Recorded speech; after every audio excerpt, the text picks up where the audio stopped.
पैसे लेकर सवाल पूछने के आरोपों से घिरी टीएमसी सांसद महुआ मोइत्रा को संसद से निष्कासित कर दिया गया।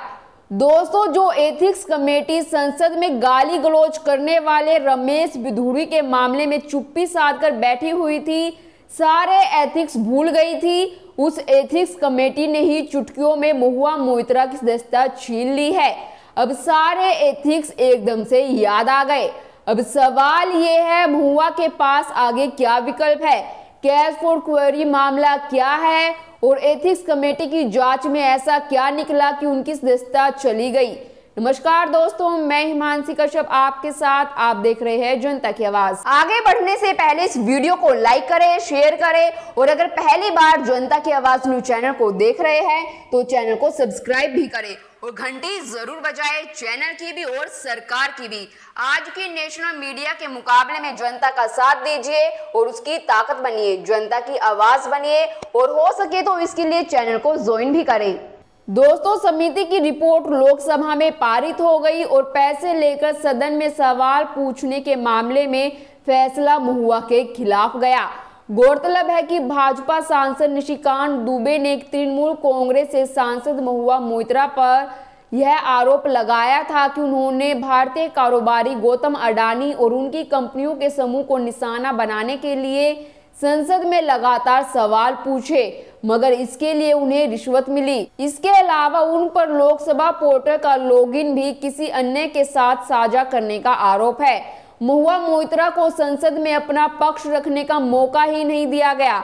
जाहिर है अब इस पहलू पर भी बहस होगी कि सदस्यता रद्द करने जैसे सबसे सख्त फैसले के बजाय क्या इस मामले में कोई और विकल्प या बीच का रास्ता नहीं बचा था? दरअसल पैसे लेकर सदन में मुद्दा उठाने को लेकर अक्सर गंभीर सवाल उठते रहे हैं। इस तरह के आरोप के कारण किसी सांसद को सदन से निष्कासित करने के मामले पहले भी आए हैं, मगर जहां तक महुआ मोइत्रा का सवाल है तो इस मामले में अपने ऊपर लगे आरोपों को उन्होंने निराधार बताया और कहा कि उनके नकद या तोहफे लेने का सबूत कहीं नहीं है और वे हर तरह की जांच का सामना करने के लिए तैयार है।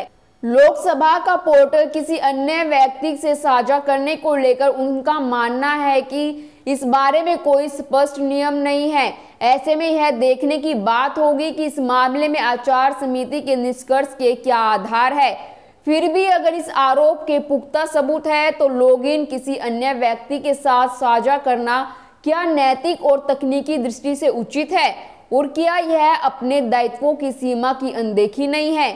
जहां तक आचार समिति के पास निष्कासित करने और प्रक्रिया के दुरुपयोग का मसला है तो इस पर संसद में बहस हो सकती थी, जहां इस बारे में कोई स्पष्ट तस्वीर उभरती। संसद में पैसे लेकर सवाल पूछने और वेबसाइट का लॉगिन साझा करने के आरोप प्रकृति में अलग और गंभीर है, मगर सबूतों के आधार पर कार्रवाई की सिफारिश के समानांतर महुआ मोइत्रा को पक्ष रखने का मौका देने की उम्मीद की जा रही थी।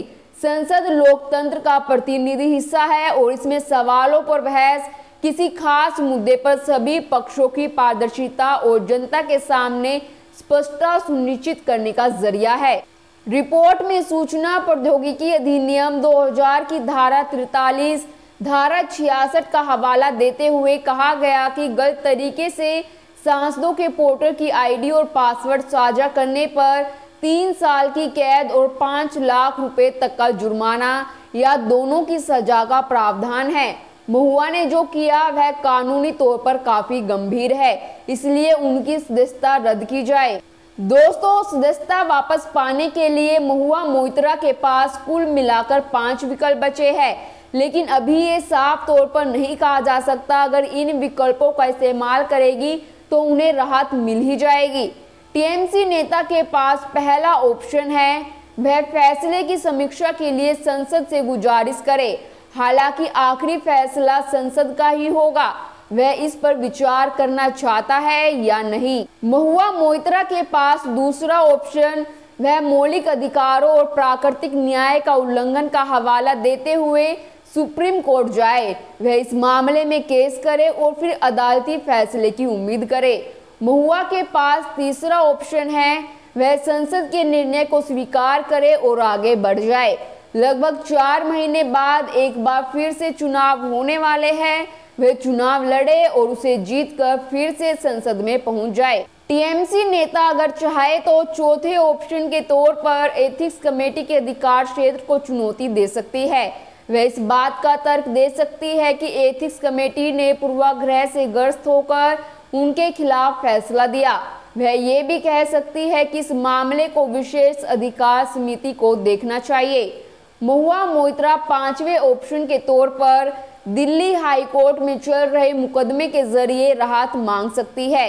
इसके लिए उन्हें अदालत में साबित करना होगा कि उनके खिलाफ लगाए गए आरोपों से उनकी छवि खराब हुई है। इसके जरिए वह एथिक्स कमेटी के फैसला बदलने की उम्मीद कर सकती है। दोस्तों, सबके सब अपनी जगह सही है, लेकिन सवाल यह उठता है कोई सांसद जिसे लोगों की समस्याओं से जुड़े प्रश्न पूछने और कुछ हद तक उनका निराकरण करवाने के लिए जनता अपना प्रतिनिधि चुनती है, वे पैसे लेकर प्रश्न पूछने का किसी को ठेका कैसे दे सकते हैं। आपको याद होगा कि वर्षों पहले एक टीवी चैनल के स्टिंग ऑपरेशन में भी कुछ सांसद पकड़े गए थे जो पैसे लेकर प्रश्न पूछने के लिए तैयार हो गए थे।